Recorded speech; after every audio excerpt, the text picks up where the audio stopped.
Welcome. This is a MacRostie art class for kids making things with clay. My name is Bruce Bartos, and I'm going to start at the beginning and show you how to do things. This is the toolkit you're going to get when we pass out the tools. We pass out the supply. When we pass out the supplies, this is the toolkit you're going to get. This is the rolling pin you're going to receive. This is the board you're going to get on to work on at home. In the toolkit, these are the tools. A wire for cutting the clay, which I'll demonstrate shortly. A needle tool for also cutting and trimming the clay. A sponge for keeping the clay damp and causing the clay to stick to each other. A trimming tool that you use after the clay is pretty firm. A couple other trimming tools for firm clay to carve on it and to make designs on it. A rib tool for scraping it clean and smoothing it off, and another rib tool for doing the same sort of thing with it. This is a rib tool as well. So let's get started, and I'm going to show you the clay, and we're going to cut a little bit of it. This is the clay you're going to receive. Each person's going to get a full block, and this is the trimming tool, the cutting tool that I showed you in the kit. You cut slabs of clay by putting the wire against it, slowly pulling it through the clay, and then you have a slab of clay to work with. And you can also use the wire in the same manner to cut little blocks of clay. The wire cuts the clay very easily, so be careful when you're doing this. And once we have the slab of clay cut, then we're going to roll it out and we're going to make something out of the rolled clay. It's called slab work. So in this class we're going to make a few projects that's going to use slab clay. In order to get slab clay, after you've cut off a piece from the block, you need to roll it out. And we've given you each a dowel that can be worked as a rolling pin. This is a pretty heavy duty slab. I cut it a little thick. You may want to cut yours thinner. It'll roll out a little easier. And today's project with the slab clay is going to be a vase. So first you need to roll out the clay, pushing down on it, moving it back and forth. It gets bigger and longer. You try to keep the thickness the same, and you're going to work it down to about somewhere between a 1/4 inch thick and a 1/2 inch thick, or about the thickness of your fingers. Not my fingers, your fingers. It takes a little while, and you don't want to rush this process because the smoother you get it, the better your project will come out.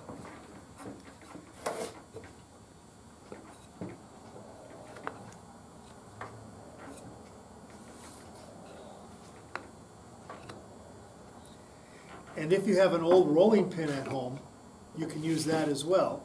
It might be a little easier.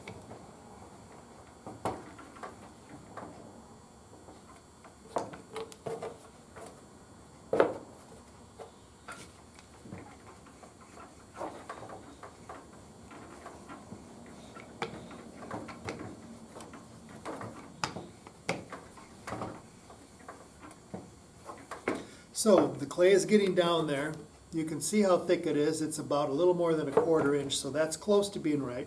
You can flip it over a few times to keep it nice and level. The boards you have are very good for this. The clay won't stick badly. So the clay is rolled out now, so the next thing we're going to make a vase for the first project. So we need a round thing to make the base. So after you've rolled out your clay, you need to have a small piece to be the bottom of this vase, and you get that set up. Then you need to take anything you have in your house that's round, and it'll fit on that piece of clay that you've made. You can use something smaller and make a narrow little vase. You could use something like this and make a larger vase. This is what I have handy here in the studio at the MacRostie Art Center, and that's what I'm going to use today. You put that on the clay, centered wherever, and if you want to save your clay to make something else with the excess, you put it close to the edge so you don't have a lot of waste. You use the needle tool that's in your kit, and you go around the item that you're using for the shape. You get a nice round bottom for the clay. put your excess clay out of the way. You can use that to make some medallions or other little things. So the next thing is, the clay works the best if you let it sit up. So if you roll your clay out and you have something else to do for an hour, half an hour or so, the clay will get a little stiffer and it'll be easier to work with. This clay is pretty soft, but I've done it before, so I'm going to give it a try. But I suggest that you wait a while till the clay is just a little stiffer, because that way it'll hold its shape better.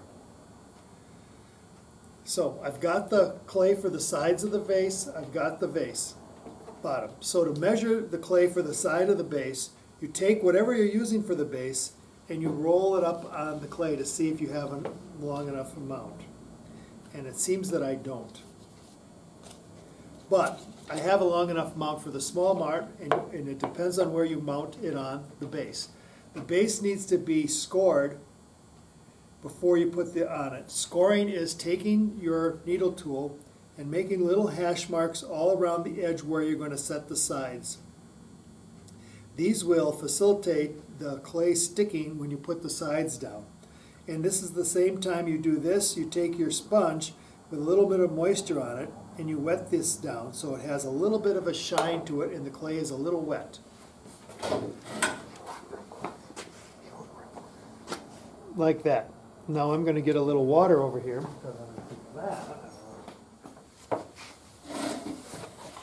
So I have some water here, and you have a sponge. I don't have a sponge. And now I'm going to make the sides of the vase. Take the sponge, and when you're ready, I'll show you what to do with it. You take the sides of the vase, and you want to square off the vase. The thicker part of the vase, if your clay is a little thicker on the one end, like mine is thicker on this side, that should be the bottom, because the thin part will not be strong enough to support the rest of the weight. I cut it off so it's flat. So you pick your clay in the widest spot, you use your needle tool, and you make a nice slice. The needle tool makes short work of the clay, and that's what it's made for. Another piece of scrap that you can save for another project. At the same time, I'm going to trim off the edges on the side to make it nice and square. More excess. And you can make buttons out of those, or medallions, or anything for a necklace, or you can make little hand sculptures. That clay is still good for anything you want to do with it. So now that I have a rectangle, I'm going to have to roll it and use it for my sides of my vase. In order to get the edges to stick together, we need to do more scoring along the edge with the needle tool. You don't want to push the scoring in deeply. You want to make a little line so it'll hold a little moisture. If your clay is kind of dry, if you've waited more than an hour, you may want to take a little piece of clay and break off a little piece of clay and put it in the water that we just got and get it nice and soft and swoopy. That's called slip. And you work it till it's really like a fine little mush-mosh of clay, and that's what you use for putting things together. It's almost like a glue. It's like a clay glue. I take that and I rub it around the edges, and that'll cause it to stick together quite well. That's especially if the clay is a little dry already. You need to do that so that it'll take the other pieces of clay and they'll stick together. So it gets nice and slim, so you can see how that goes. So, and you do the same thing with the cylinder. I've got that scored on that side, so now I wet it down nice and generously, but not crazy. You score the other side as well.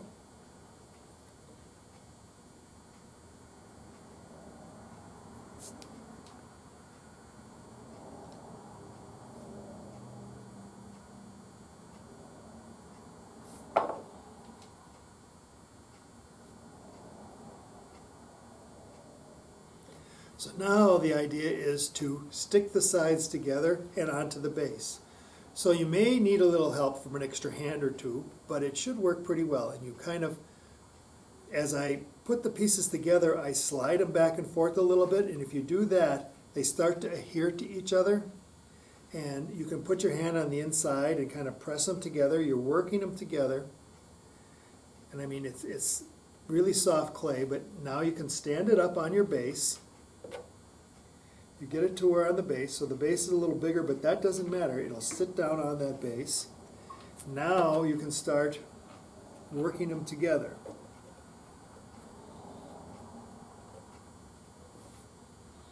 I'm going up and down the base and I'm smoothing it out. I'm sticking them together a little harder.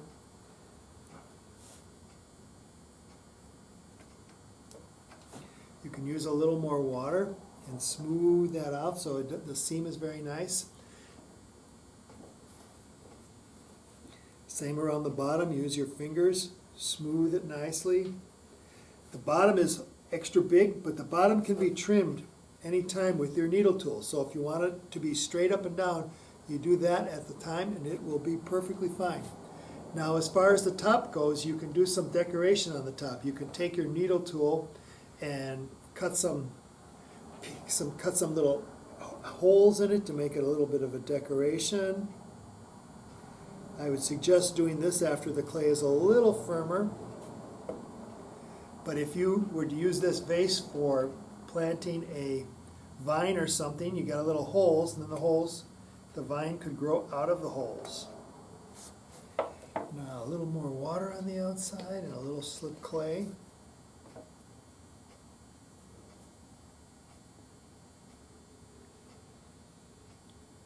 So now if you wanted to imagine that 3 hours have gone by, so the piece is pretty firm now.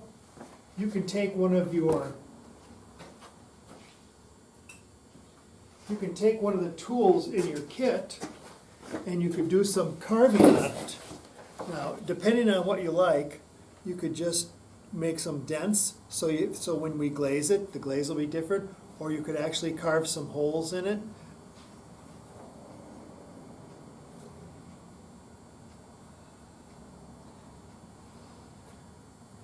So that's the basics of making a vase. To go on for something a little more advanced, I'm going to show you another idea of how you can prepare your vase and do something a little differently with it. I'm going to get another piece of clay and I'll come back and show you something in a second. So if you've made one vase, that could be your practice vase, and you've got plenty of clay to make several. Here's another idea for making a little more advanced vase. This is something that I found laying around, and I use it for a pattern on the vase. You could find anything in your house that you could push into the clay and make a pattern. So you lay the clay down, and whatever you're going to use, you push into it. And if it's a very sharp item, you don't want to push too hard. But if it's a softer item like a piece of lace or a cutout of something, you can push it right into the clay, and you make a pattern in the clay.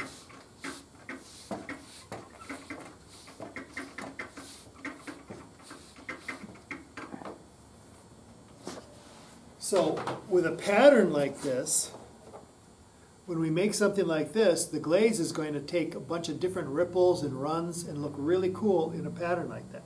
So after you've got that, you do the vase the same way with the slip and scoring the edges. Score the edges.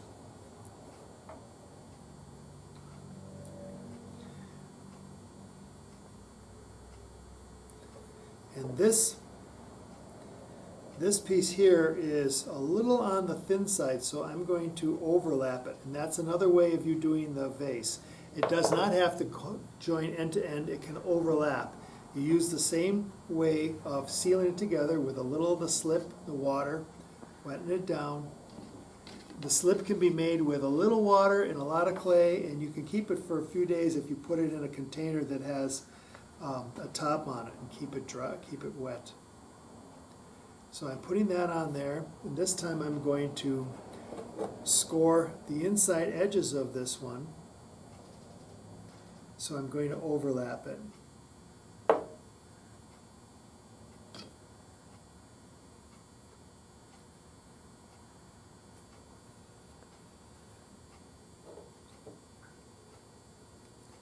Work quite the same way, but just a little different.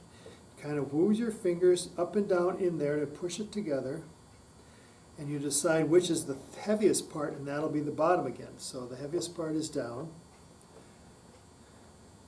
Now I've got the column put together pretty well, and now I'm going to prepare the vase. The vase is a little different this time. It's a little heavier, so it'll give it a little different look.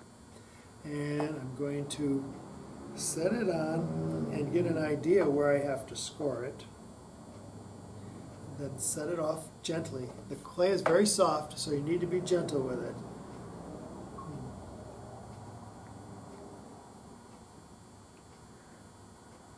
Same sort of thing. And then you put some water in there and you just kind of get it to, so the clay is kind of, makes the clay soft, makes the clay easy to accept more clay. So when you stick it on there, it'll just kind of stick right to it. Kind of twist it and turn it a little. Ooh, ooh, ooh, ooh. I think we're going to switch the ends. This end seems to be a little flatter and a little firmer. So I'm going to score the end like I did with the other pieces.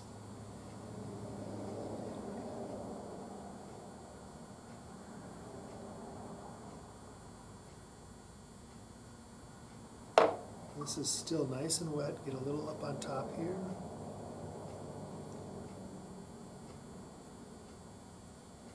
Turn it over, keep it in one piece, and set it on. Kind of twist and turn it a little bit so it starts to hang on, and you can feel it start to grab if you move it around a little bit. The clay likes to grab itself, so it'll grab a little bit. Then if you want to make the vase a little bit bigger on the top, you can fold it out like this and give it a nice shape. You could also push it out in the middle. Push it out in the middle, give it a little more volume.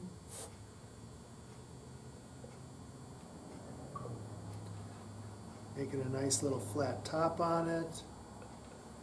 You got to be gentle. And then again, you go around the bottom with a little more water, working the clay to each other.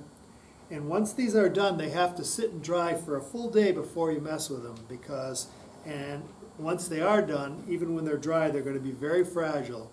So until you can get them back to us for bisque firing, you need to treat them like eggs. So you just let that sit and let it dry for a while, and then you'll have a nice second little vase or third little vase, and your imagination can run wild making something like this. So to finish up the first vase, I thought we might decorate it with something. And you have a bunch of clay left over at this time, so you can use something and make a decoration to put on the side. I had some cookie cutters laying around, so I'm using two different ones. I'm using a star one, and I'm going to use a little bear one. You can feel free to use whatever you happen to have, or you can make something out of clay and stick it on there. But I'm going to take the bear and I'm going to cut out a piece of bear out of the clay, push him out of the mold, let him sit there. You can see what we have here, a little bear and a little star.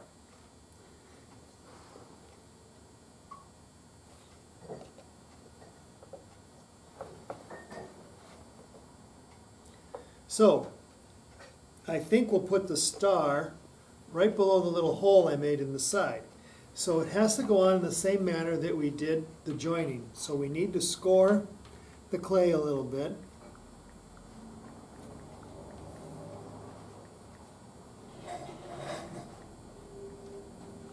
And we need to score the star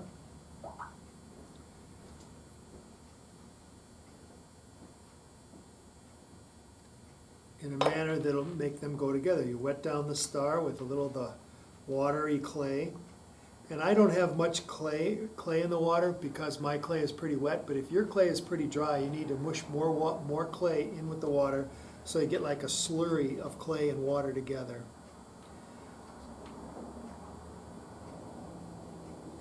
Work it up there. You can feel the clay start to have a little bit of a stick to it. That's when it's ready.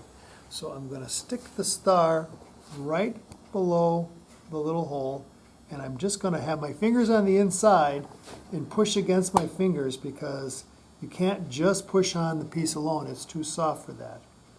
So wow, now we have a star on the outside of that, and on the back side I'm going to put the bear in the same manner. I'm going to make some marks on the clay, on the vase, some scoring marks, and I'm going to make scoring marks on the bear.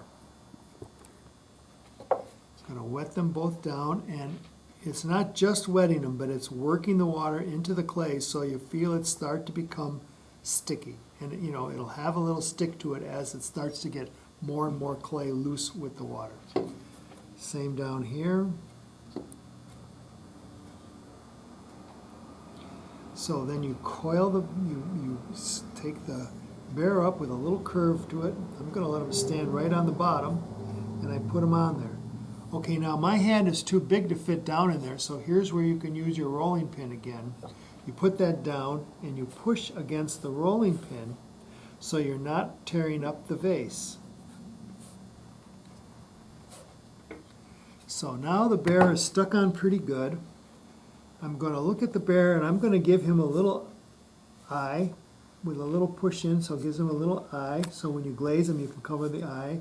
And I'm just going to give him a little definition on his nose too. So you got an eye and nose, and if you want to get fancy, you can put some little claws by his paws. And on the star, I'm going to do some similar thing, and I'm going to put a little smiley face. But it's unnecessary, but you can do what you like. The star's shining above us.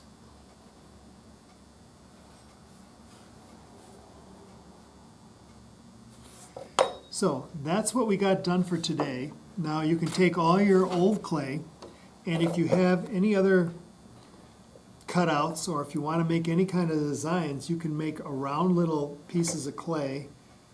You know, if you have something small to cut it, and then you can make a design on it of some sort and put a little hole in it, and you can have a medallion. So if you make some things like that, we can fire those as well, and you can glaze them and make a little necklace out of something on that order.